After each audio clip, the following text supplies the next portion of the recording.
저는 65살입니다. 42년을 살던 집이 불에 타버렸습니다. 모든 것을 잃었습니다. 아들에게 전화를 걸었습니다. 엄마, 우리 집으로 오세요. 안도했습니다. 하지만 아들의 집 앞에서 들은 말은 고시원으로 가세요였습니다. 여자친구가 옆에서 차갑게 웃고 있었습니다. 모텔방에 홀로 앉아 낡은 지갑을 뒤지다가 명함 한 장을 발견했습니다. 40년 전 첫사랑의 명함이었습니다. 떨리는 손으로 전화를 걸었습니다. 순자야, 드디어 전화했구나. 그는 즉시 달려왔습니다. 저를 성북동 저택으로 데려갔습니다. 40년을 기다렸어. 평화로운 나날이었습니다. 하지만 어느 날 아들의 여자친구가 찾아왔습니다. 어머님 땅 재개발되면 10억 넘어요. 제가 가질 거예요. 어떻게든요. 그녀의 차가운 눈빛, 계획된 접근, 숨겨진 음모. 대체 무슨 일이 벌어지고 있는 걸까요? 제 아들은 정말 저를 배신한 걸까요? 40년 만에 만난 첫사랑은 믿을 수 있을까요? 잠깐 구독, 좋아요, 알림 설정까지 해주시면 매일 새로운 이야기를 만나보실 수 있습니다. 이 이야기는 끝까지 봐야만 진실을 알 수 있습니다. 지금 바로 시작합니다. 저는 65살입니다. 서울 청량리에서 42년을 살아왔습니다.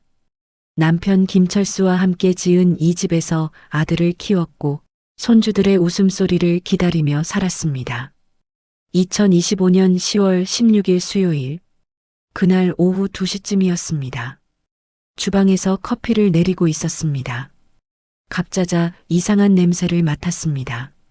타는 냄새였습니다. 플라스틱이 녹는 듯한 냄새도 섞여 있었습니다. 거실로 달려갔습니다. 문을 열자 연기가 얼굴을 때렸습니다. 커튼에 불이 붙어 있었고 불길이 벽을 타고 빠르게 번지고 있었습니다. 머리가 하얘졌습니다. 숨이 막혔습니다. 손이 떨렸습니다. 소화기를 찾으려 했지만 이미 늦었습니다. 불길이 천장까지 치솟았고 검은 연기가 방 안을 가득 채웠습니다. 뒤로 물러섰습니다. 현관문으로 뛰어갔습니다. 가방을 집어들고 밖으로 나왔습니다. 골목에 서서 뒤를 돌아봤습니다. 제 집에서 검은 연기가 솟아올랐습니다. 이웃들이 하나둘 나오기 시작했습니다. 불이야. 119 불렀어요. 순자 씨, 괜찮으세요?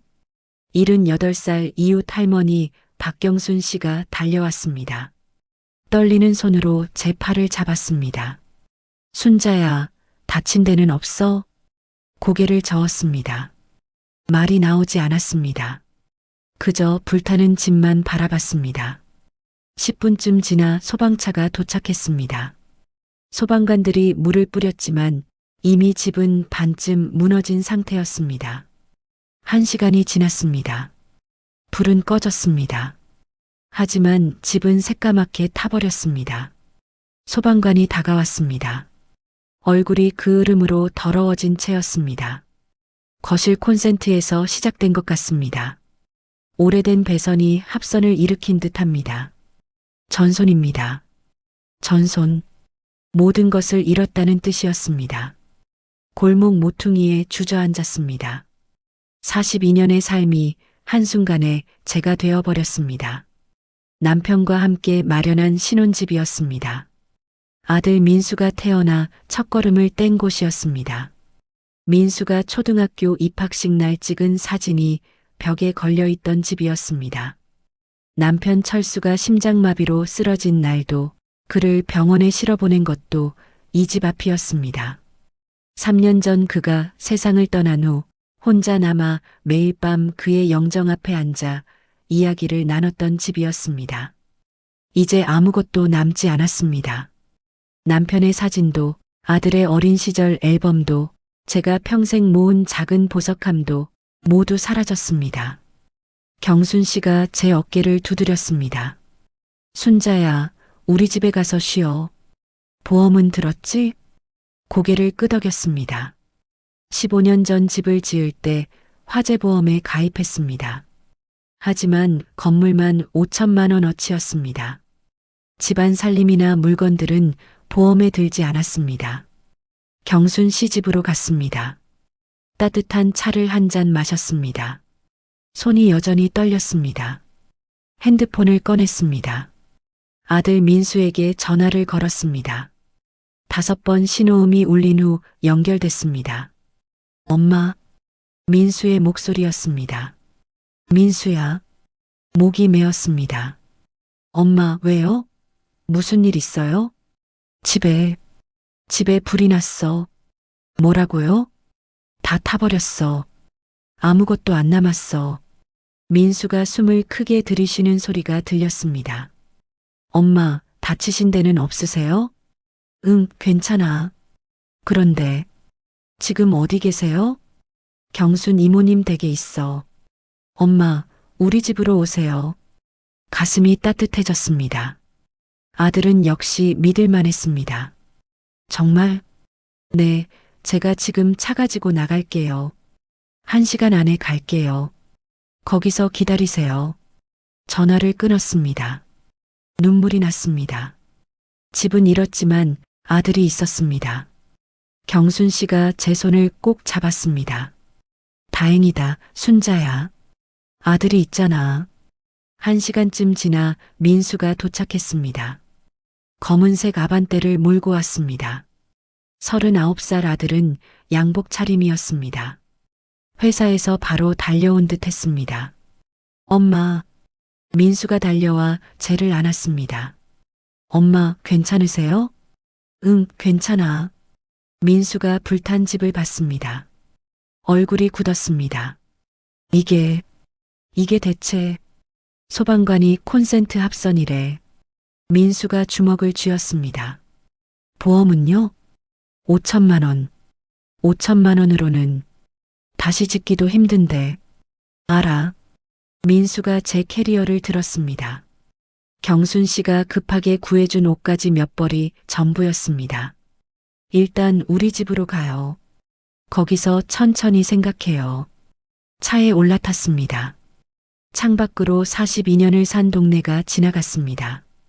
단골 슈퍼마켓, 자주 가던 미용실, 남편과 함께 산책하던 골목. 모든 것이 낯설게 느껴졌습니다. 이제 저는 이 동네 사람이 아니었습니다.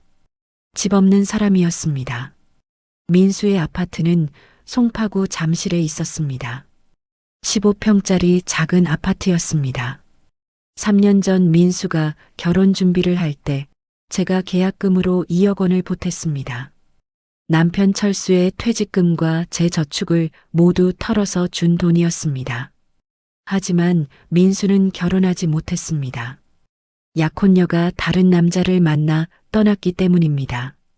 그 후 민수는 2년 전 박유진을 만났습니다. 유진은 30살이었습니다. 마케팅 회사에 다닌다고 했습니다.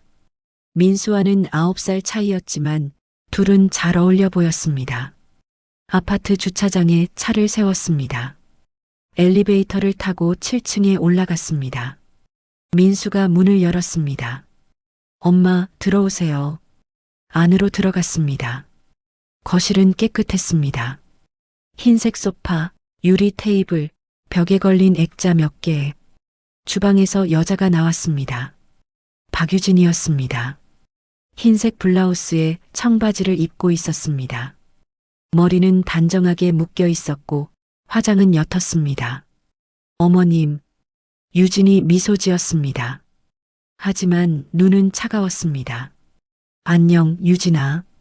정말 큰일 났다고 들었어요. 많이 놀라셨죠? 고개를 끄덕였습니다. 민수가 제 캐리어를 안방으로 가져갔습니다. 유진이 차를 내왔습니다. 테이블에 놓으며 말했습니다. 마음 진정하세요. 차를 한 모금 마셨습니다. 따뜻했습니다. 민수가 돌아왔습니다. 거실 소파에 앉았습니다. 유진이 그 옆에 바짝 붙어 앉았습니다. 저는 혼자 맞은편 소파에 앉았습니다. 엄마, 당분간 여기 계세요. 안도의 한숨을 쉬었습니다. 고마워, 민수야. 그런데 유진의 표정이 이상했습니다. 미소가 사라졌습니다. 민수를 쳐다봤습니다. 민수가 눈을 감았습니다. 무언가 고민하는 듯한 표정이었습니다. 엄마. 민수의 목소리가 떨렸습니다. 왜 그래? 죄송해요. 귀를 의심했습니다. 뭐? 유진이 끼어들었습니다. 어머님, 저희가 이야기를 좀 해야 할 것 같아요. 가슴이 철렁했습니다. 무슨 이야기? 사실 이 아파트가 좀 좁아요. 저희 둘이서도 빠듯한데 말을 멈췄습니다. 유진이 무슨 말을 하려는지 알 것 같았습니다. 어머님까지 계시면 힘들 것 같아요. 숨이 막혔습니다. 그럼 나보고 어디로 가라는 거니? 민수가 고개를 들지 못했습니다. 유진이 차분하게 말했습니다. 저희는 각자의 공간이 필요해요. 민수 오빠도 회사 일로 스트레스가 많고요. 저도 마케팅 일이 바빠서. 그래서 어머님을 모시고 싶지만 현실적으로 힘들 것 같아요. 눈앞이 캄캄했습니다. 민수를 봤습니다. 아들은 여전히 고개를 숙이고 있었습니다. 민수야, 내가 그렇게 생각하는 거니? 민수가 입술을 깨물었습니다. 엄마, 근처에 괜찮은 고시원이 있어요. 제가 당분간 비용을 댈게요. 보험금 나올 때까지만. 귀를 의심했습니다. 제 아들이 평생을 희생해서 키운 아들이 대학 등록금을 대주고 결혼준비금으로 2억 원을 준 아들이 저를 고시원으로 보내려 하고 있었습니다. 민수야. 목소리가 떨렸습니다. 엄마가 너한테 얼마나 많은 걸 해줬는데. 민수가 눈을 감았습니다. 알아요, 엄마. 하지만 지금은 안 돼요. 제발 이해해 주세요. 유진이 테이블 위에 있던 노트를 꺼냈습니다. 고시원 주소와 전화번호가 적혀 있었습니다. 여기 깨끗하고 안전해요. 한 달에 50만 원이면 되고요. 준비된 대답이었습니다. 이미 둘이 의논한 듯 했습니다. 일어섰습니다. 캐리어를 끌고 현관으로 갔습니다. 엄마. 민수가 뒤따라왔습니다. 엄마, 이러지 마세요. 돌아봤습니다. 내가 뭘 어떻게 하는데? 엄마. 민수의 눈에 눈물이 맺혔습니다. 하지만 저를 붙잡지는 않았습니다. 문을 열고 나왔습니다. 뒤에서 민수가 뭐라고 말하는 소리가 들렸지만 듣고 싶지 않았습니다. 엘리베이터를 탔습니다. 거울에 비친 제 모습을 봤습니다. 65살 할머니였습니다. 집도 없고 아들한테도 버림받은 할머니였습니다. 아파트 밖으로 나왔습니다. 어디로 가야 할지 몰랐습니다. 한참을 걸었습니다. 근처 모텔 간판이 보였습니다. 깨끗한 방 마이너스 1박 4만 원. 안으로 들어갔습니다. 주인 아주머니가 신분증을 확인했습니다. 4만 원을 냈습니다. 가방에 남은 현금이 12만 원이었습니다. 3층 방으로 올라갔습니다. 낡은 방이었습니다. 침대 하나, 작은 책상 하나, 창문으로는 다른 건물 벽만 보였습니다. 침대에 주저앉았습니다. 캐리어를 열었습니다. 경순 씨가 급하게 구해준 옷 몇 벌, 속옷, 세면도구. 이것이 제 전부였습니다. 가방을 뒤졌습니다. 지갑을 꺼냈습니다. 신용카드 2장, 현금 12만 원, 신분증. 지갑 안쪽 오래된 주머니를 열었습니다. 거기서 노란 명함 한 장이 나왔습니다. 40년 전 명함이었습니다. 종이가 누렇게 바랬고 모서리가 달아 있었습니다. 이정훈 마이너스 정훈건설. 전화번호가 적혀 있었습니다. 뒷면에는 손글씨가 있었습니다. 절대 잊지 않을게. 반드시 돌아올게. 마이너스 정훈. 제가 25살 때 받은 명함이었습니다. 정훈은 제 첫사랑이었습니다. 그런데 이상했습니다. 그 아래에 다른 글씨가 있었습니다. 최근에 쓴 것처럼 잉크가 선명했습니다. 엄마를 부탁합니다. 누가 쓴 걸까요? 정훈이 쓴 걸까요? 하지만 어떻게? 저는 40년간 정훈과 연락이 끊겼는데 명함을 물끄러미 바라봤습니다. 40년 전 기억이 떠올랐습니다. 25살의 저는 청량리 시장에서 일했습니다. 과일 가게 점원이었습니다. 어느 날 정훈이 가게에 왔습니다. 26살이었습니다. 키가 크고 어깨가 넓었으며 웃을 때 눈이 초승달처럼 휘어졌습니다. 정훈은 아버지의 작은 건설회사에서 일했습니다. 더 큰 꿈이 있다고 했습니다. 서울로 가서 사업을 배우고 싶다고 했습니다. 우리는 9개월 동안 만났습니다. 매주 일요일 청량천 두 끼를 걸었습니다. 정훈이 말했습니다. 순자야, 나 서울 가. 큰 회사에서 배울 게 많아. 2년만 기다려줘. 돌아와서 너랑 결혼할게. 저는 믿었습니다. 정훈은 서울로 떠났습니다. 처음 6개월은 편지가 왔습니다. 그 다음 6개월은 한 달에 한 번씩 왔습니다. 그 다음부터는 끊겼습니다. 제 부모님은 김철수를 소개했습니다. 동네 총각이었습니다. 전화회사에 다니는 성실한 사람이었습니다. 저는 정훈을 기다렸지만 부모님의 압박에 못 이겨 철수와 결혼했습니다. 그리고 40년이 흘렀습니다. 명함을 다시 봤습니다. 전화번호가 적혀 있었습니다. 아직 쓰는 번호일까요? 한참을 망설였습니다. 40년 만에 전화를 건다는 것이 너무 부끄럽고 창피하게 느껴졌습니다. 하지만 제게는 다른 선택이 없었습니다. 핸드폰을 꺼냈습니다. 떨리는 손으로 번호를 눌렀습니다. 연결음이 울렸습니다. 한 번, 두 번, 세 번. 여보세요, 이정훈입니다. 40년 만에 듣는 목소리였습니다. 더 낮고 더 성숙했지만 분명 그 사람의 목소리였습니다. 목이 메었습니다. 정훈 씨, 네, 누구세요? 저 순자예요. 김순자. 아니, 이순자였어요. 결혼 전 이름. 긴 침묵이 흘렀습니다. 너무 길어서 전화가 끊긴 줄 알았습니다. 그때 정훈의 목소리가 들렸습니다. 떨리고 있었습니다. 순자야. 눈물이 났습니다. 응, 드디어 전화했구나. 지금 어디 있어? 정훈의 목소리가 급해졌습니다. 모텔이요. 잠시력 근처. 주소 알려줘. 지금 바로 갈게. 아니에요, 괜찮아요. 그냥 목소리가 듣고 싶어서. 순자야. 정훈의 목소리가 단호했습니다. 40년을 기다렸어. 이제 더는 못 기다려.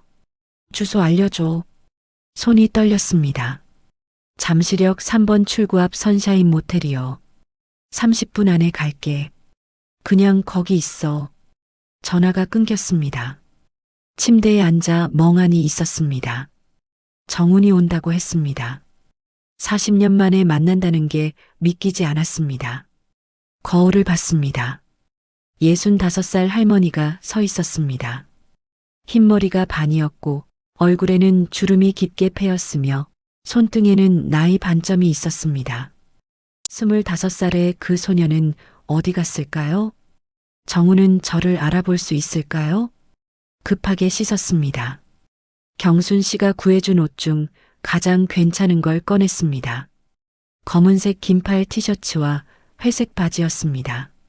화장품은 없었습니다. 머리만 빗었습니다. 25분이 지났습니다. 핸드폰이 울렸습니다. 모텔 앞에 있어.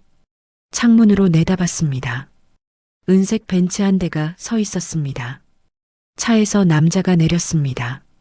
키가 크고 어깨가 넓었으며 회색 정장을 입고 있었습니다. 머리는 은발이었지만 여전히 당당한 걸음걸이였습니다. 가슴이 뛰었습니다. 정훈이었습니다. 짐을 챙겨 내려갔습니다. 모텔 로비를 지나 밖으로 나왔습니다. 정훈이 저를 봤습니다. 걸음을 멈췄습니다. 우리는 그렇게 한참을 서로를 바라봤습니다. 5미터쯤 떨어진 거리에서요. 정훈이 천천히 다가왔습니다. 제 앞에 섰습니다. 순자야. 눈물이 났습니다. 40년의 시간이 한순간에 무너졌습니다. 정훈이 제 손을 잡았습니다. 따뜻했습니다. 많이 힘들었지? 고개를 끄덕였습니다. 말이 나오지 않았습니다. 정훈이 제 캐리어를 들었습니다. 가자. 집으로. 차에 올라탔습니다. 가죽 시트가 부드러웠습니다. 새 차 냄새가 났습니다.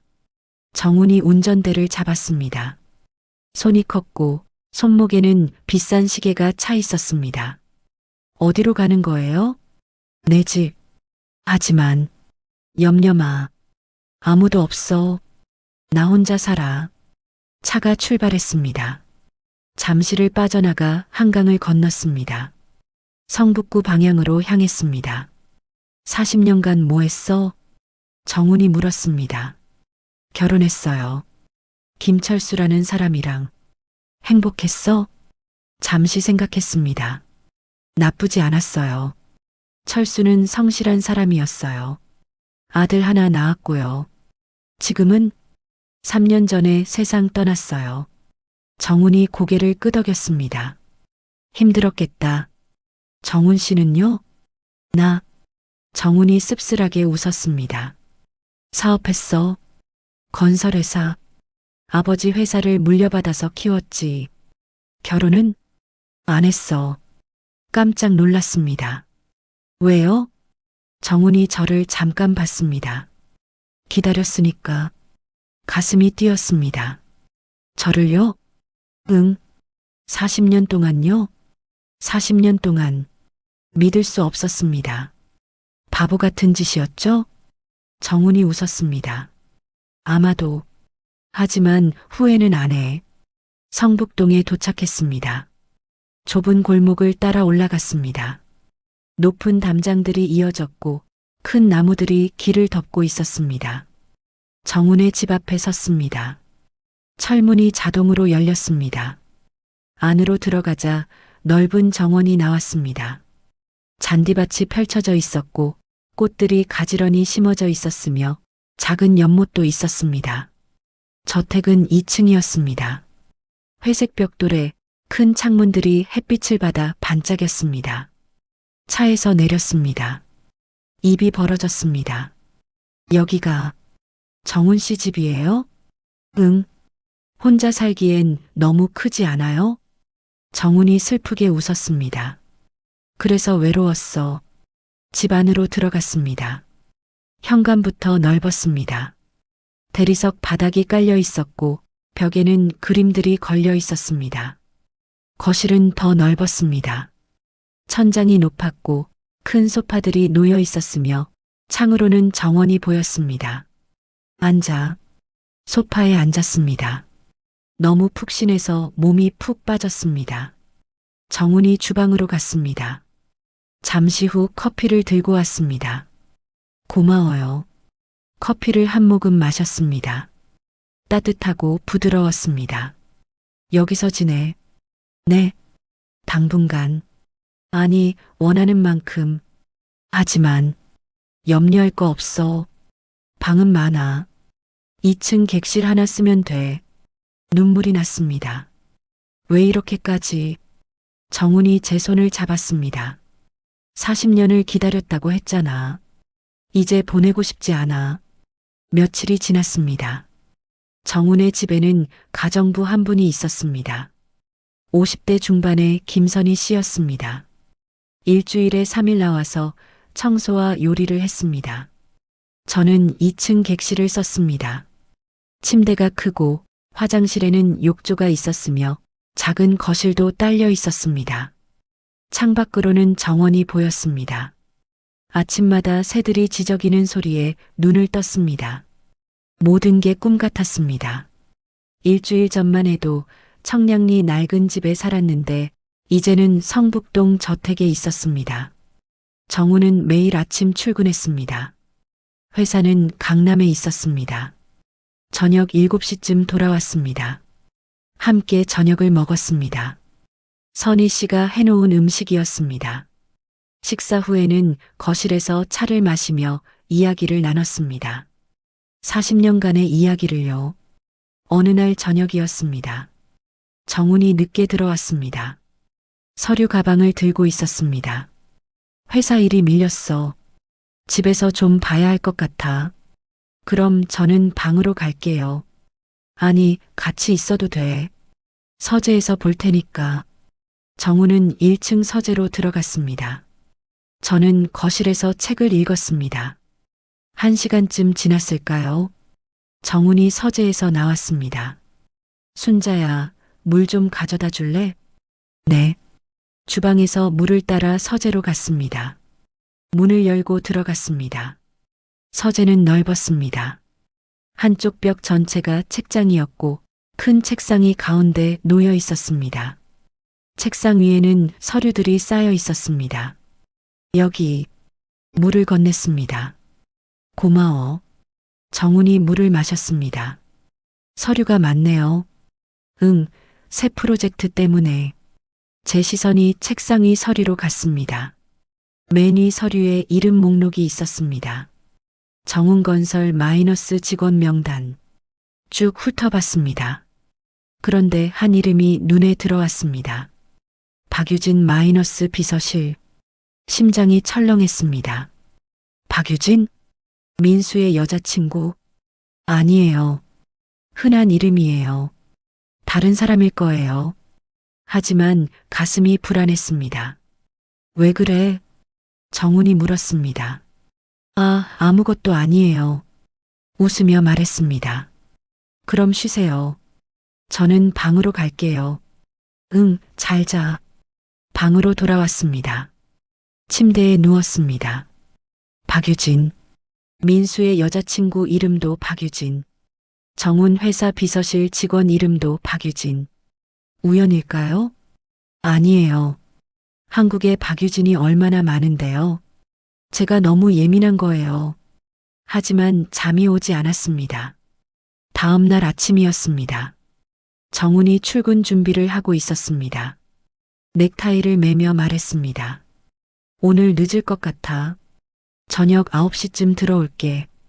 괜찮아요. 조심해서 다녀오세요. 정훈이 나갔습니다. 저는 거실에서 차를 마시고 있었습니다. 선희 씨가 청소를 하러 왔습니다. 어머님, 오늘은 1층만 청소할게요. 2층은 내일 할게요. 네, 편하게 하세요. 선희 씨는 부지런히 청소했습니다. 저는 정원을 산책했습니다. 날씨가 좋았습니다. 가을 햇살이 따뜻했고 코스모스가 바람에 흔들렸습니다.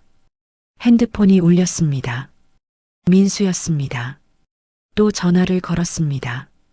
지난 일주일 동안 20번도 넘게 전화했습니다. 하지만 저는 한 번도 받지 않았습니다. 이번에도 끊었습니다. 왜 전화하는 걸까요? 고시원은 잘 들어갔냐고 물으려고요? 아니면 보험금은 나왔냐고 물으려고요? 화가 났습니다.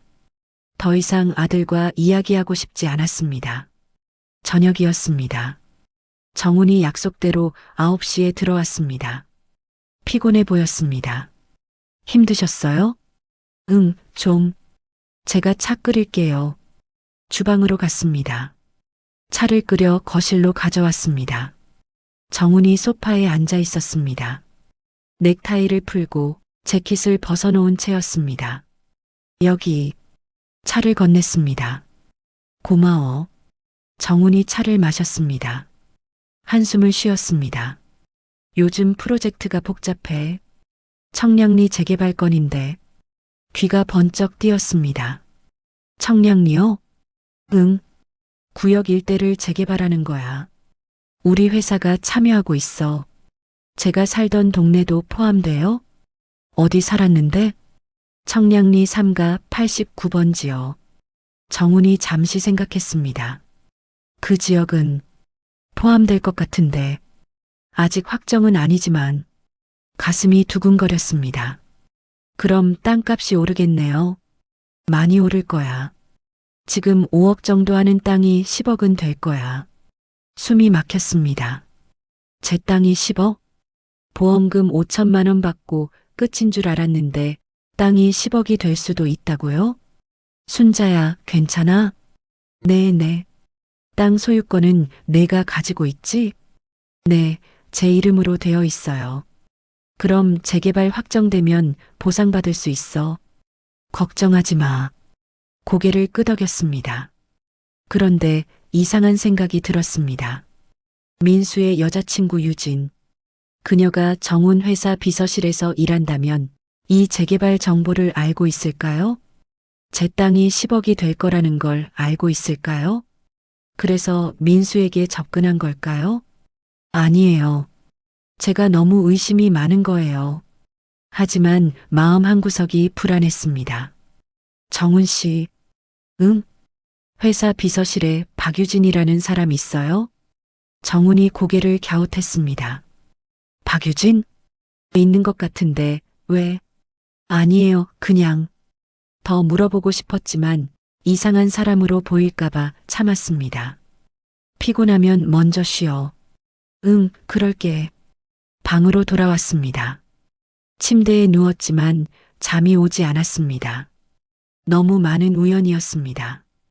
박유진이라는 이름, 청량리 재개발, 정훈의 회사, 모두 연결되어 있는 것처럼 느껴졌습니다. 하지만 확신할 수 없었습니다. 그냥 제 상상일 수도 있었습니다. 핸드폰을 받습니다. 민수의 부재중 전화가 23개였습니다. 잠시 고민했습니다. 받아볼까요? 아니에요. 아직 아들과 이야기할 준비가 안 됐습니다. 핸드폰을 내려놓았습니다. 창밖을 봤습니다. 정원에 달빛이 비치고 있었습니다. 평화로웠습니다. 여기는 안전했습니다. 정훈이 지켜주고 있었습니다. 하지만 마음 한구석에 작은 불안이 자라고 있었습니다. 일주일이 더 지났습니다. 저는 정훈의 집에서 평화로운 시간을 보냈습니다. 아침에는 정원을 산책했고 오후에는 책을 읽었으며 저녁에는 정훈과 함께 식사를 했습니다. 민수는 계속 전화를 걸었습니다. 하루에 서너 번씩이었습니다. 하지만 저는 한 번도 받지 않았습니다. 어느 날 아침이었습니다. 정훈이 식탁에 앉아 커피를 마시고 있었습니다. 저도 맞은편에 앉았습니다. 순자야. 응? 이번 주 목요일부터 사흘간 지방 출장을 가야 해. 어디로요? 부산이야. 현장 점검하러. 그럼 혼자 계셔야겠네요. 정훈이 걱정스러운 표정을 지었습니다. 괜찮겠어? 당연하죠. 걱정 마세요. 선희 씨가 있을 테니까 불편하면 연락해. 알겠어요. 목요일이 왔습니다. 정훈은 아침 일찍 떠났습니다. 큰 가방을 들고 정장을 차려입은 채였습니다. 잘 다녀와요. 응. 전화할게. 정훈이 떠난 후 집은 조용해졌습니다. 너무 조용해서 이상할 정도였습니다. 선희 씨가 10시쯤 왔습니다. 청소를 시작했습니다. 저는 거실에서 뜨개질을 했습니다. 경순 씨가 모텔에서 나올 때 챙겨준 털실과 바늘이었습니다. 오후 2시쯤이었습니다. 핸드폰이 울렸습니다. 낯선 번호였습니다. 망설이다가 받았습니다. 여보세요? 어머님, 여자 목소리였습니다. 차갑고 또렷한 목소리였습니다. 누구세요? 저 유진이에요. 박유진. 심장이 멎는 듯 했습니다. 유진이? 네. 민수 오빠 여자친구요. 넌 내 번호를 어떻게 해? 민수 오빠 핸드폰에서 봤어요. 숨이 막혔습니다. 무슨 일이니? 할 말이 있어요. 전화로 하면 안 되니? 직접 뵙고 싶어요. 나는 만나고 싶지 않구나. 유진이 잠시 침묵했습니다. 그리고 차분하게 말했습니다. 어머님, 제가 지금 성북동에 있어요. 등골이 오싹했습니다. 뭐라고? 이사장님 댁 주소 알아요. 회사 서류에 다 나와 있거든요. 20분 후에 찾아뵐게요. 야, 너. 전화가 끊겼습니다. 손이 떨렸습니다. 유진이 여기로 온다고 했습니다. 어떻게 정훈의 집 주소를 알았을까요? 회사 서류라고 했습니다. 그럼 유진이 정말 정훈 회사에서 일하는 걸까요? 선희 씨를 불렀습니다. 선희 씨, 네, 어머님. 잠시 후에 손님이 올 것 같아요. 손님이요? 네. 제 며느리. 아니, 아들 여자친구요. 아, 그러세요? 선희 씨는 청소를 마치고 돌아갔습니다. 저는 혼자 거실에 앉아 기다렸습니다. 20분이 지났습니다. 초인종이 울렸습니다. 일어나 현관으로 갔습니다. 인터폰을 눌렀습니다. 누구세요? 어머님, 저예요. 유진이요. 문을 열었습니다. 유진이 서 있었습니다. 검은색 정장 차림이었습니다. 스커트는 무릎 위까지 올라왔고 하얀 블라우스 위에 재킷을 걸쳤습니다. 머리는 단정하게 올렸고 화장은 완벽했으며 하이힐을 신고 있었습니다. 잠실 아파트에서 본 유진과는 달랐습니다. 그때는 평범한 마케팅 직원 같았는데 지금은 차가운 비즈니스 우먼 같았습니다. 들어오렴. 유진이 안으로 들어왔습니다. 집안을 천천히 둘러봤습니다. 감탄하는 표정이었습니다. 와, 정말 크네요. 거실로 안내했습니다. 소파에 앉으라고 했습니다. 유진이 앉았습니다. 다리를 꼬고 가방을 무릎 위에 올려놓았습니다. 저도 맞은편에 앉았습니다. 차 마실래? 아니요, 괜찮아요. 침묵이 흘렀습니다. 유진이 먼저 입을 열었습니다. 편하게 지내시죠? 그래. 다행이네요. 고시원보다 훨씬 좋으시겠어요. 가슴이 뜨끔했습니다. 무슨 말을 하러 온 거니? 유진이 미소 지었습니다. 하지만 눈은 차갑게 빛났습니다. 궁금하지 않으세요? 뭐가? 제가 어떻게 여기 주소를 알았는지요. 회사 서류에 있다고 했잖니. 맞아요. 유진이 가방을 열었습니다. 명함 한 장을 꺼냈습니다. 테이블 위에 놓았습니다. 정훈건설 마이너스 비서실 마이너스 박유진. 명함이었습니다. 숨이 막혔습니다. 너 정말 정훈 씨 회사에서 일하는 거니? 3년째요. 그럼 마케팅 회사는? 거짓말이죠. 유진이 태연하게 말했습니다. 왜 거짓말을 했니? 민수 오빠한테 회사 이름 말하면 불편하잖아요. 무슨 소리야? 유진이 몸을 앞으로 기울였습니다. 어머님, 청량리 재개발 아세요? 가슴이 철렁했습니다. 뭐? 어머님 땅이요.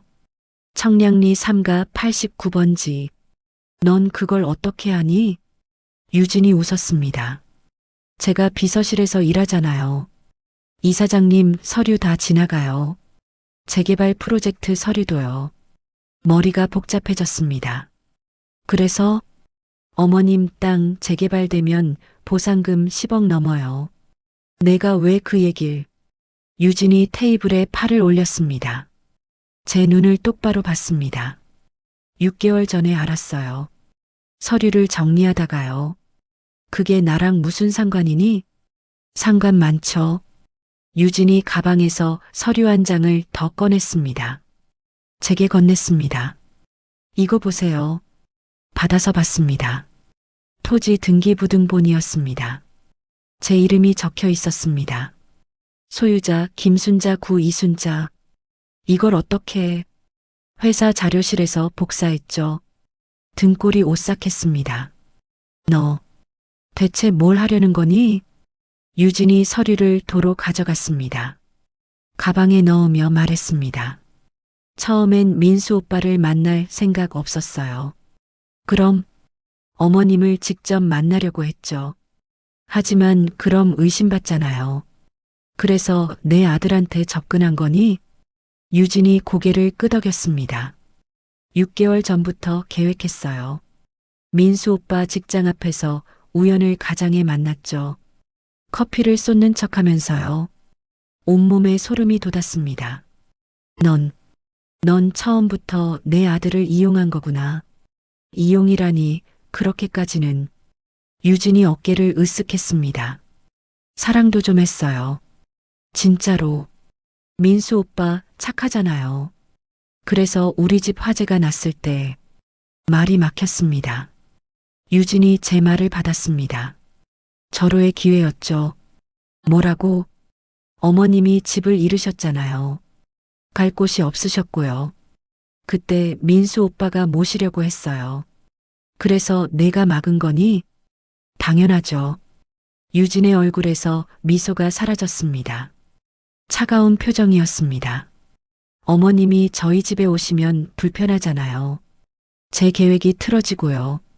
무슨 계획? 유진이 일어섰습니다. 창가로 걸어가 정원을 봤습니다.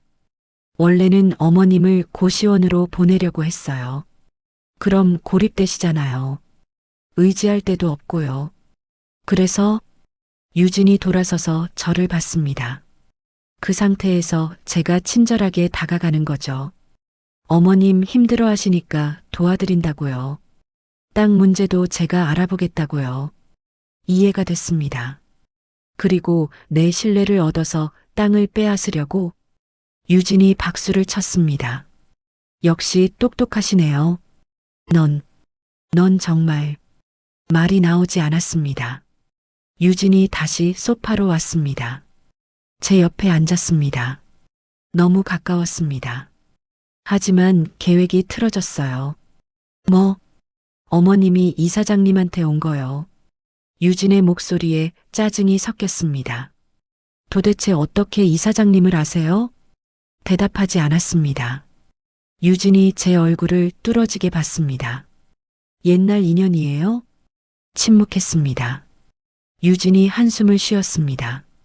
뭐 상관없어요.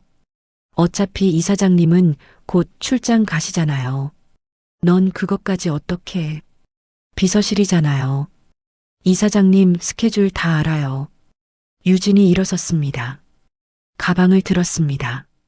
오늘은 경고하러 왔어요. 경고. 어머님, 여기 너무 편하게 계시지 마세요. 무슨 소리야? 유진이 문 쪽으로 걸어갔습니다. 멈춰서서 뒤돌아봤습니다. 그 땅 제가 가질 거예요. 어떻게든요. 미쳤구나. 유진이 웃었습니다. 미쳤죠. 10억 때문이라면요. 절대 내 마음대로 안 될 거야. 그럴까요? 유진이 핸드폰을 꺼냈습니다. 무언가를 보여줬습니다. 사진이었습니다. 민수와 제가 함께 찍은 사진이었습니다.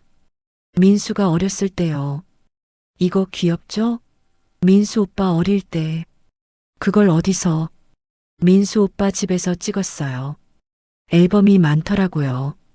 유진이 화면을 넘겼습니다. 다른 사진들이 나왔습니다. 제 개인 서류들이었습니다. 등기부 등본, 주민등록 등본, 통장 사본. 이것들도 다 복사했어요. 무서웠습니다. 내가 대체. 유진이 핸드폰을 치웠습니다. 어머님, 전 준비성이 철저해요. 필요하면 뭐든 해요. 현관문을 열었습니다. 잘 생각해 보세요. 10억이 어디 흔한 돈인가요? 저랑 협력하시면 나눠드릴게요. 반반으로요. 협력이라니? 땅을 제 명의로 넘기세요. 그럼 5억 드릴게요. 어머님 나이에 5억이면 충분하잖아요. 절대 안 해. 유진이 어깨를 으쓱했습니다. 그럼 어쩔 수 없죠. 다른 방법을 써야겠네요. 무슨 방법? 유진이 문 밖으로 나갔습니다. 하이힐 소리가 경쾌하게 울렸습니다. 돌아서며 말했습니다. 이사장님한테 말씀드릴 수도 있어요. 어머님이 땅 때문에 접근하신 거라고요. 뭐라고? 어머님 첫사랑이라면서요? 40년 만에 연락한 게 재개발 정보 알고 나서잖아요. 아니야. 나는 누가 믿을까요? 유진이 웃었습니다. 타이밍이 딱 맞잖아요. 집에 불 나고 재개발 시작되고 의심하기 딱 좋죠. 다리에 힘이 풀렸습니다. 너 정말 일주일 드릴게요. 생각해 보세요. 협력할 건지 아닌지요.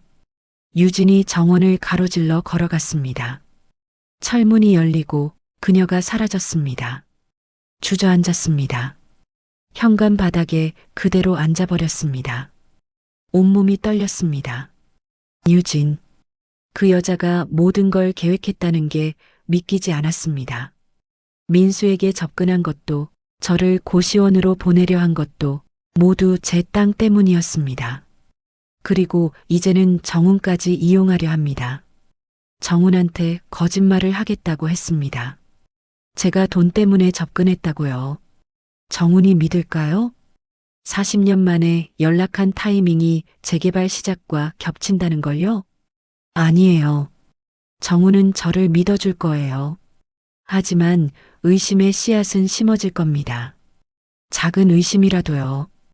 일어났습니다. 거실로 돌아왔습니다. 소파에 앉았습니다. 핸드폰을 꺼냈습니다. 정훈에게 전화를 걸까 생각했습니다. 하지만 뭐라고 말할까요? 당신 회사 비서가 저를 협박해요라고요? 제 땅을 빼앗으려고 해요라고요? 정훈이 믿어줄까요? 민수에게 전화를 걸까 생각했습니다. 하지만 민수는 유진을 사랑합니다. 제 말을 믿어줄까요? 아무에게도 말할 수 없었습니다. 혼자였습니다. 창밖을 봤습니다. 정원이 평화로웠습니다. 하지만 제 마음은 폭풍 우쳤습니다. 유진의 차가운 눈빛이 떠올랐습니다. 10억 때문이라면요. 그 말이 계속 머릿속에서 맴돌았습니다. 밤이 되었습니다. 정훈한테서 전화가 왔습니다. 순자야, 잘 지내? 응. 목소리를 가다듬었습니다. 뭔가 이상한데 무슨 일 있어? 아니야, 아무것도 없어. 정말? 응, 정말. 거짓말이었습니다. 그럼 됐어. 내일 저녁에 들어갈게. 조심해서 와. 전화를 끊었습니다. 침대에 누웠지만 잠이 오지 않았습니다. 천장만 바라봤습니다. 유진의 말이 계속 들렸습니다. 일주일 드릴게요. 일주일 후에는 어떻게 될까요? 정훈이 돌아온 건 이틀 후였습니다. 토요일 저녁 6시쯤이었습니다. 현관문이 열리는 소리가 들렸습니다. 순자야, 다녀왔어. 거실로 나갔습니다. 정훈이 가방을 내려놓고 있었습니다. 피곤한 얼굴이었습니다. 힘드셨어요? 좀. 현장이 복잡해서. 정훈이 제 얼굴을 봤습니다. 표정이 굳었습니다. 순자야, 안색이 안 좋은데. 그래요? 많이 안 좋아. 아픈 거 아니야? 고개를 저었습니다. 괜찮아요. 거짓말이었습니다. 이틀 동안 거의 잠을 못 잤습니다. 유진의 말이 계속 머릿속을 맴돌았기 때문입니다. 밥은 먹었어? 아직이요. 그럼 나가서 먹을까? 집에서 먹어요. 제가 만들게요. 아니야, 내가 시켜 먹자. 정훈이 치킨을 시켰습니다. 30분 후 배달이 왔습니다. 식탁에 마주 앉았습니다. 정훈은 치킨을 먹었지만 저는 입맛이 없었습니다. 왜 안 먹어? 배가 안 고파서요. 정훈이 젓가락을 내려놓았습니다. 순자야, 무슨 일 있었지? 없어요. 거짓말. 정훈이 제 손을 잡았습니다. 나한테 말해봐. 눈물이 날 것 같았습니다. 참았습니다. 정말 아무것도 없어요. 정훈이 한숨을 쉬었습니다. 말하기 싫으면 괜찮아. 하지만 혼자 끙끙 앓지는 마. 고개를 끄덕였습니다. 그날 밤 방에 누워 있는데 핸드폰이 울렸습니다. 밤 11시였습니다. 낯선 번호였습니다. 받았습니다. 여보세요? 어머님, 저예요. 유진이었습니다. 왜 전화했니? 생각은 좀 해보셨어요? 아직 일주일 안 됐잖니. 알아요. 근데 좀 급해져서요. 뭐가 급해? 유진이 웃었습니다. 재개발 속도가 빨라졌어요. 다음 달이면 확정될 것 같아요. 가슴이 두근거렸습니다. 그게 나랑 무슨 상관이니? 상관 많죠. 확정되면 땅값이 확 뛰어요. 그 전에 명예 이전하는 게 좋아요. 명예 이전? 어머님이 저한테 땅을 파는 거죠. 5억이에요. 안 한다고 했잖니. 유진의 목소리가 차가워졌습니다. 그럼 어쩔 수 없네요. 뭐, 월요일에 이사장님 만날 거예요. 어머님 얘기를 좀 해야겠어요. 숨이 막혔습니다. 너, 정말 그럴 거니? 당연하죠. 내가 무슨 말을 하든 정훈 씨는 날 믿을 거야. 유진이 비웃었습니다. 그럴까요? 어머님, 타이밍 생각해 보세요. 집에 불 나고 3일 만에 첫사랑한테 전화했잖아요.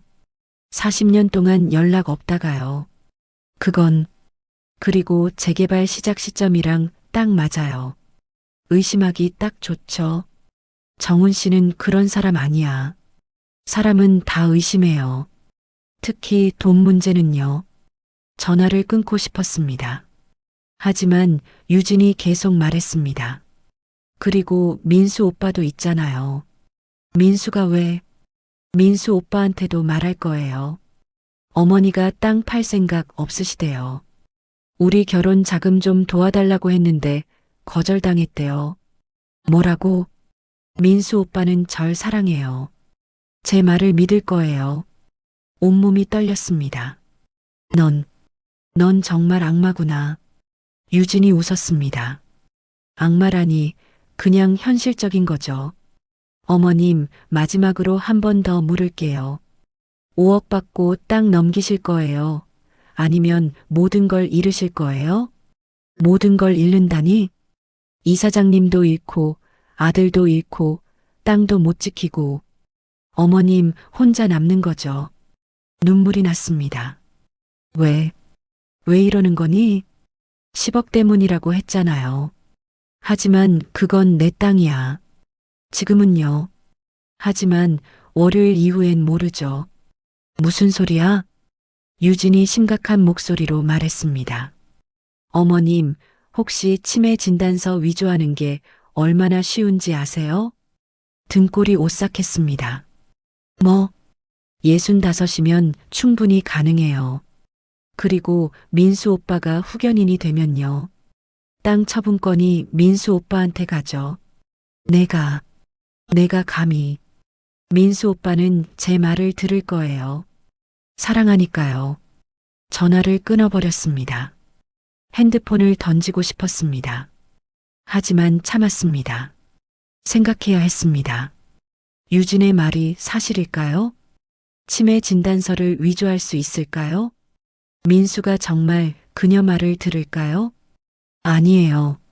민수는 제 아들이에요. 설마 어머니를 배신할까요? 하지만 확신이 서지 않았습니다. 민수는 저를 고시원으로 보내려 했으니까요. 이미 한 번 배신했으니까요. 일요일 아침이 밝았습니다. 거의 잠을 못 잤습니다. 거울을 봤습니다. 눈밑이 검게 내려앉았고 얼굴은 창백했으며 머리는 헝클어져 있었습니다. 씻고 나왔습니다. 거실로 갔습니다. 정훈이 신문을 보고 있었습니다. 저를 보더니 깜짝 놀랐습니다. 순자야, 얼굴이 왜 그래? 못 잤어요. 왜? 대답하지 못했습니다. 정훈이 일어나 제게 다가왔습니다. 어깨를 잡았습니다. 순자야, 제발 말해줘. 무슨 일인지. 눈물이 났습니다. 참을 수 없었습니다. 정훈 씨, 응? 저 때문에 정훈 씨가 힘들어질 것 같아요. 무슨 소리야? 제가 여기 있으면 안 될 것 같아요. 정훈의 얼굴이 굳었습니다. 왜 갑자기 그런 말을 해? 저 떠나는 게 나을 것 같아요. 순자야, 정훈이 제 두 어깨를 꽉 잡았습니다. 대체 무슨 일이 있었던 거야? 말해야 할까요? 유진의 협박을 말해야 할까요? 하지만 그러면 정훈이 회사 일에 휘말릴 거예요. 비서실 직원의 범죄예요. 회사 이미지에 문제가 될 거예요. 그리고 정훈이 저를 의심할 수도 있어요. 타이밍이 너무 의심스러우니까요. 말할 수 없어요. 정훈이 한숨을 쉬었습니다. 그럼 어쩔 수 없지.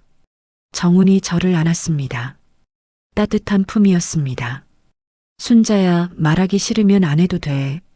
하지만 떠나는 소리는 하지 마. 여기가 내 집이야. 눈물이 쏟아졌습니다. 정훈의 품에서 한참을 울었습니다. 오후였습니다. 초인종이 울렸습니다. 정훈이 인터폰을 확인했습니다. 택배예요?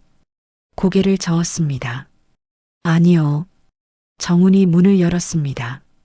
저도 따라 나갔습니다. 현관에 남자가 서 있었습니다. 민수였습니다. 심장이 멎는 듯 했습니다. 엄마. 민수가 저를 봤습니다. 눈이 빨갛게 충혈되어 있었습니다. 민수야. 민수가 안으로 들어오려 했습니다. 정훈이 막아섰습니다. 누구세요? 저 순자 어머니 아들이에요. 정훈이 저를 봤습니다. 고개를 끄덕였습니다. 민수가 안으로 들어왔습니다. 거실에 서서 저를 봤습니다. 엄마, 전화를 왜 안 받으세요? 받기 싫었어. 엄마. 민수의 목소리가 떨렸습니다. 저 할 말이 있어요. 나는 듣기 싫구나. 엄마, 제발요. 정훈이 끼어들었습니다. 순자야, 아들이 왔는데 이야기는 들어봐야지. 저를 거실 소파로 안내했습니다. 민수도 맞은편에 앉았습니다. 정훈이 물을 가져왔습니다. 테이블에 놓으며 말했습니다. 천천히 이야기하세요. 민수가 고개를 숙였습니다. 한참을 그러고 있다가 천천히 고개를 들었습니다. 엄마, 죄송해요. 뭐가? 지난번에 고시원 보내려고 한 거요. 알고 있어. 하지만 이유가 있었어요. 무슨 이유? 민수가 주먹을 쥐었습니다. 유진이가 이상해요.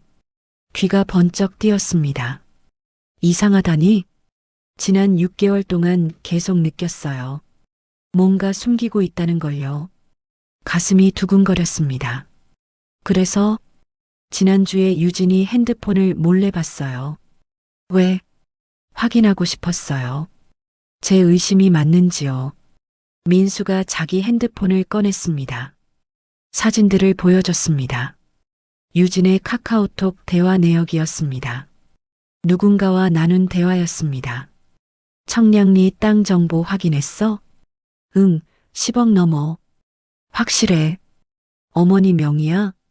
맞아. 아들한테 접근 중. 조심해. 들키면 끝이야.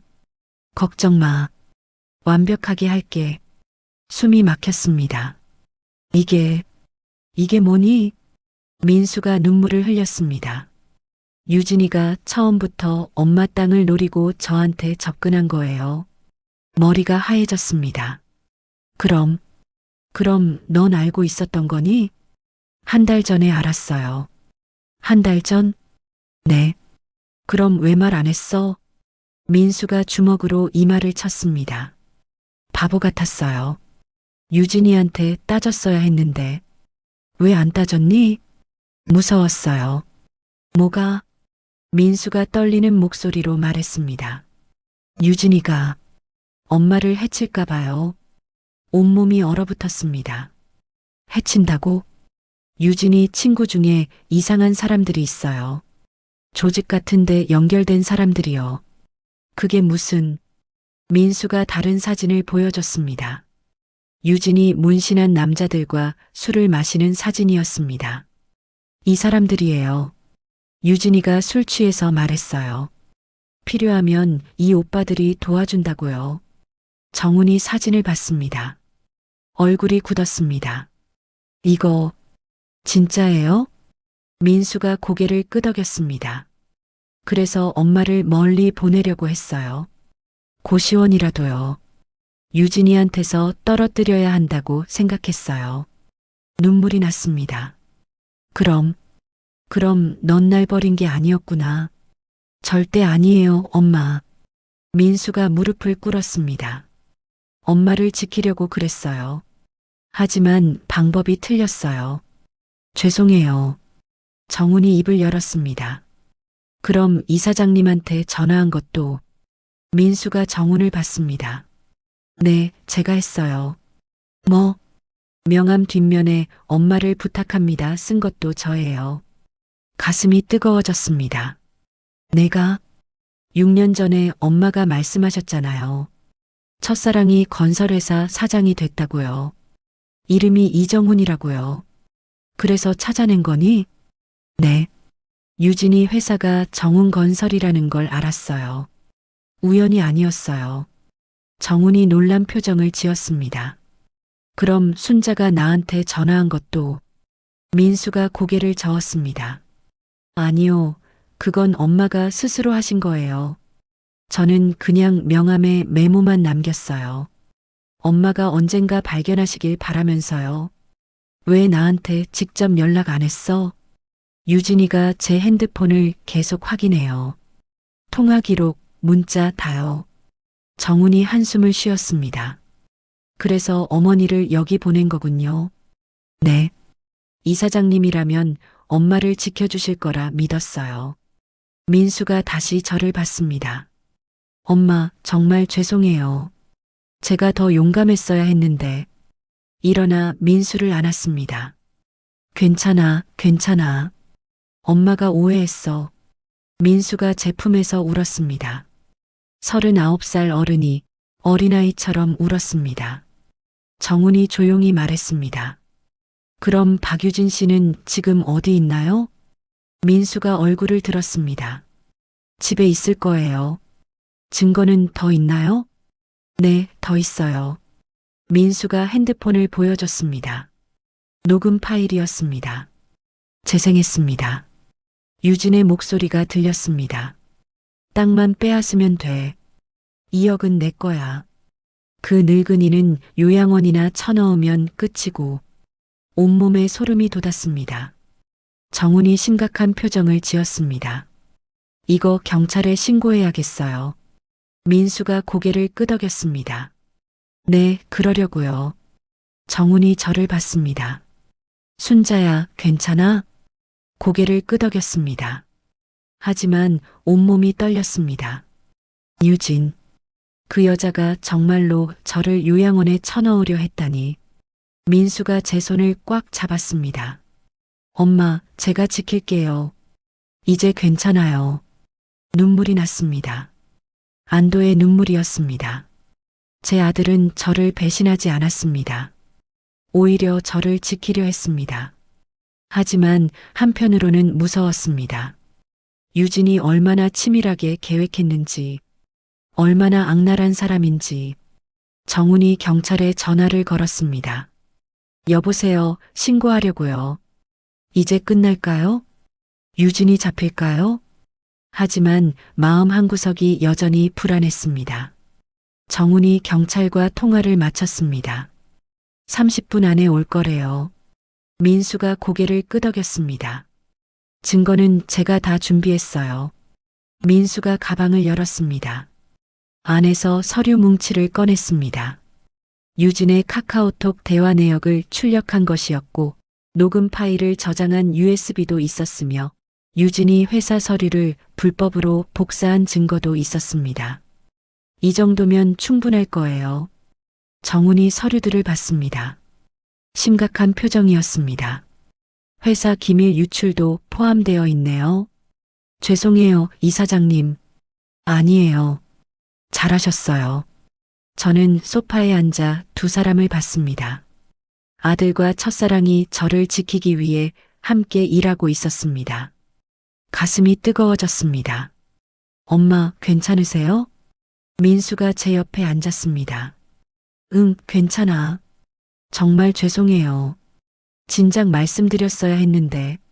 민수의 눈에 눈물이 맺혔습니다. 괜찮다니까. 제가 민수의 손을 잡았습니다. 엄마가 오해했어. 미안해. 아니에요. 제가 잘못한 거예요. 너는 엄마를 지키려고 한 거잖니. 민수가 고개를 숙였습니다. 하지만 방법이 틀렸어요. 엄마를 믿고 솔직하게 말씀드렸어야 했어요. 이제 알았으니 됐어. 30분 후 초인종이 울렸습니다. 정훈이 문을 열었습니다. 경찰 2명이 들어왔습니다. 신고하신 분이세요? 네. 경찰이 거실로 들어왔습니다. 상황을 설명했습니다. 증거를 보여줬습니다. 경찰이 심각한 표정으로 고개를 끄덕였습니다. 이 정도면 사기 예비죄와 협박죄로 입건 가능합니다. 박유진 씨 주소가 어떻게 되나요? 민수가 주소를 알려줬습니다. 잠실 아파트였습니다. 지금 바로 출동하겠습니다. 경찰이 떠났습니다. 우리는 거실에 앉아 기다렸습니다. 시간이 천천히 흘렀습니다. 1시간쯤 지났을까요? 경찰에게서 전화가 왔습니다. 정훈이 받았습니다. 네, 이정훈입니다.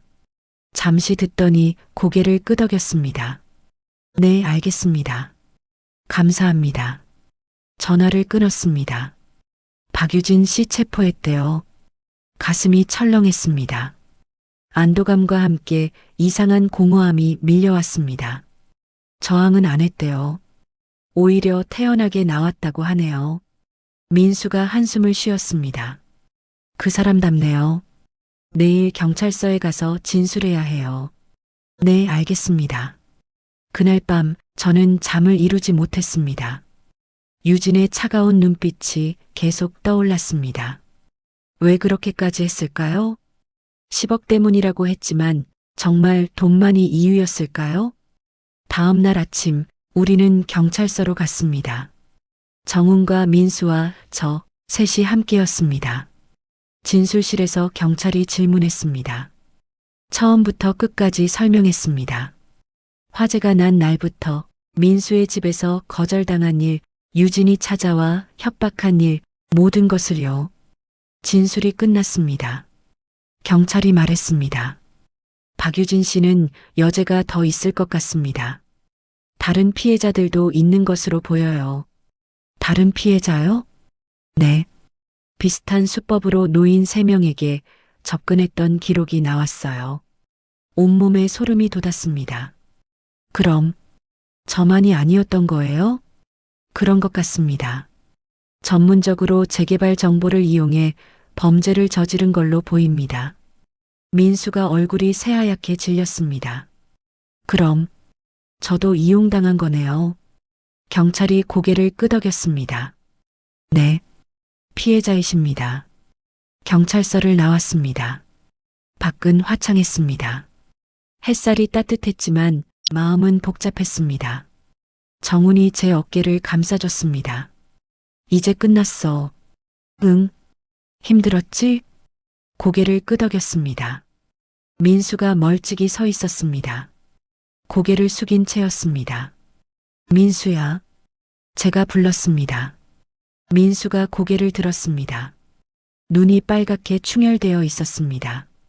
이리 와봐. 민수가 다가왔습니다. 엄마, 너는 잘못한 거 없어. 하지만 너도 속은 거야. 우리 둘 다. 민수가 눈물을 흘렸습니다. 죄송해요, 엄마. 이제 그만해. 자책하지 마. 민수를 안아줬습니다. 오랜만에 느껴보는 아들의 온기였습니다. 이제 다시 시작하자. 네, 엄마. 일주일이 지났습니다. 검찰이 유진을 기소했습니다. 사기 예비죄, 협박죄, 회사 기밀 유출죄로요. 재판은 한 달 후에 열렸습니다. 법정에 섰습니다. 피해자 증인으로요. 유진이 피고석에 앉아 있었습니다. 여전히 차갑고 태연한 표정이었습니다. 판사가 물었습니다. 피고인 할 말 있습니까? 유진이 일어섰습니다. 저를 봤습니다. 후회는 안 해요. 목소리가 담담했습니다. 다만 실패한 게 아쉬울 뿐이죠. 방청석에서 한숨소리가 들렸습니다. 판사가 판결을 내렸습니다. 피고인 박유진에게 징역 3년을 선고한다. 유진이 표정 하나 변하지 않았습니다. 법정을 나가는 그녀의 뒷모습을 봤습니다. 민수가 제 손을 잡았습니다. 이제 정말 끝났어요, 엄마. 고개를 끄덕였습니다. 석 달이 지났습니다. 청량리 재개발이 확정됐습니다. 보상금 12억 원이 제 통장에 들어왔습니다. 민수를 불렀습니다. 민수야. 네, 엄마. 이거 받아. 수표를 건넸습니다. 5억 원이었습니다. 엄마, 이게 뭐예요? 내 몫이야. 아니에요. 저는 못 받아요. 왜? 제가 뭘 했다고요? 너는 엄마를 지켰어. 그걸로 충분해. 민수가 고개를 저었습니다. 받을 수 없어요. 민수야. 제가 민수의 손에 수표를 쥐어줬습니다. 제대로 된 사람 만나서 결혼해. 좋은 집 장만하고 엄마 걱정 말고 행복하게 살아. 민수가 울었습니다. 엄마, 엄마는 이제 괜찮아. 정훈 씨가 있으니까. 민수가 수표를 꼭 쥐었습니다. 고맙습니다, 엄마. 엄마가 더 고마워. 그날 저녁 정훈이 무릎을 꿇었습니다. 순자야. 깜짝 놀랐습니다. 왜 그래? 정훈이 작은 상자를 꺼냈습니다. 열자 반지가 들어 있었습니다. 결혼해 줄래? 심장이 뛰었습니다. 정훈 씨, 40년을 기다렸어. 이제 더는 기다리고 싶지 않아. 눈물이 났습니다. 나는 66이야. 나도 67이야. 우리 너무 늙지 않았어? 정훈이 웃었습니다. 사랑의 나이가 어디 있어? 손을 내밀었습니다. 정훈이 반지를 끼워줬습니다. 딱 맞았습니다. 네. 뭐? 결혼할게요. 정훈이 저를 안아 올렸습니다. 67살 남자가 66살 여자를 안아 올렸습니다. 둘 다 웃었습니다. 2개월 후 저는 웨딩드레스를 입었습니다. 흰색이 아니었습니다.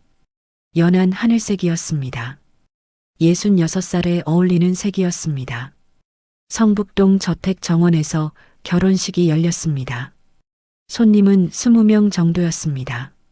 정훈의 친구들, 제 이웃 경순 씨, 회사 직원 몇 명, 그리고 민수였습니다. 민수가 주례를 섰습니다.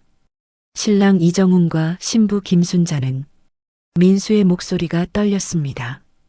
40년을 기다렸습니다. 그 기다림이 오늘 결실을 맺습니다. 눈물이 났습니다. 정훈도 눈물을 흘렸습니다. 이제 두 분께 반지 교환을 하겠습니다. 정훈이 제 손에 반지를 끼워줬습니다. 저도 정훈의 손에 반지를 끼워줬습니다.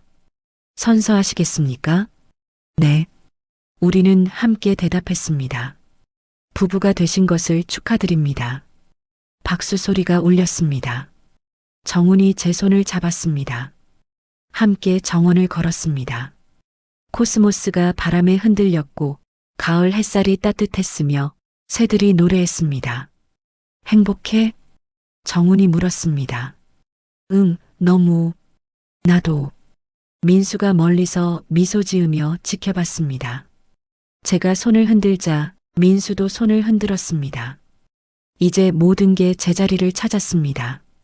화재로 모든 걸 잃었지만 진짜 소중한 걸 얻었습니다. 아들의 사랑, 첫사랑과의 재회, 그리고 새로운 시작. 66살에 찾은 행복이었습니다. 저녁이었습니다. 손님들이 모두 돌아간 후 정훈과 함께 정원 벤치에 앉았습니다. 순자야. 응? 후회 안 해? 뭐를? 40년 전에 나를 안 기다린 것. 잠시 생각했습니다. 아니, 왜? 그때는 그게 맞았으니까. 정훈이 제 손을 잡았습니다. 철수 씨는 좋은 사람이었어? 응. 평범하지만 성실했어. 아들도 잘 키웠고. 응. 그럼 됐어. 정훈 씨는요? 나 40년 동안 혼자 살아서 후회 안 해? 정훈이 웃었습니다. 아니, 왜? 너를 기다렸으니까. 가슴이 뜨거워졌습니다. 바보 같은 소리. 바보 맞아. 사랑에 빠진 바보. 밤하늘에 별이 떴습니다. 달도 밝았습니다. 순자야. 응? 인생에 너무 늦은 때는 없는 것 같아. 고개를 끄덕였습니다. 나도 그렇게 생각해. 예순이 넘어서 사랑하고, 예순이 넘어서 결혼하고, 예순이 넘어서 행복하고, 우리는 함께 웃었습니다. 정훈이 저를 안아줬습니다. 따뜻한 품이었습니다. 이제 평생 함께야. 응, 평생. 집안에서 불빛이 새어나왔습니다. 우리의 집이었습니다. 더 이상 혼자가 아니었습니다. 더 이상 무서울 게 없었습니다. 화재가 모든 걸 태웠지만 제 속에서 새로운 삶이 피어났습니다. 42년의 집은 사라졌지만 진짜 집을 찾았습니다. 정훈의 품이 제 집이었고 민수의 미소가 제 힘이었으며 이 정원이 제 안식처였습니다. 66살 인생의 가을에 저는 봄을 맞이했습니다. 늦었지만 괜찮았습니다. 기다린 보람이 있었으니까요. 정훈과 함께 집 안으로 들어갔습니다. 문을 닫았습니다. 밖에서는 바람이 불었지만 안은 따뜻했습니다. 이제 모든 게 시작이었습니다. 새로운 인생의 시작이요.